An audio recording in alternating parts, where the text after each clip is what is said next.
ألم في البطن، مرض جاء في البطن، تقول راجعت المستشفيات، راجعت كذا، تحاليل، فحوصات، أشعة، يقولون ما فيك شيء، والألم يعني مستمر. راحت لأحد الرقاة فأخذ يقرأ عليها وكذا، شعرت بحركة في البطن، شعرت بتأثر مثل القراءة. قالت للشيخ، قالت والله تأثرت بالقراءة، أحس كذا، أحس يعني إني في شيء حركة.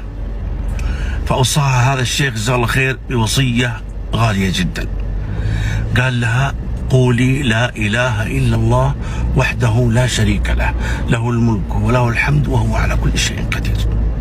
أكثري منها، ردديها ولا تملي. تقول فأخذت أكرر لا إله إلا الله وحده لا شريك له، له الملك وله الحمد وهو على كل شيء قدير، وأتدبرها واستشعرها واستشفي بها، أسأل الله أن يشافيني بها. فلا إله إلا الله يعني لو وضعت في كفة والسماوات وعامرها غير الله عز وجل والأراضين لرجحت بهن كفة لا إله إلا الله، فهي ثقيلة في الميزان، ثقيلة على الشياطين، لا تقدر عليها الشياطين، وهي يسيرة على من يسرها الله عليه. تقول أخذت أرددها أكررها ما بين 500 إلى 1000 مرة في اليوم. تقول والله في فترة ما يقارب الشهر، تقول يوم من الأيام بعد الغداء حسيت بغثيان كذا وغصة، فتقول استفرغت أكرمكم الله. تقول وخرج من بطني شيء، أنا راح أنزل لكم صورته الآن.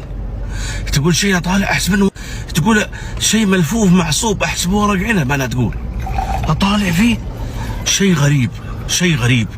تقول صورته ووريتها الشيخ، فقال الحمد لله هذه أعمال شيطانية وصرفها الله عز وجل. بيش؟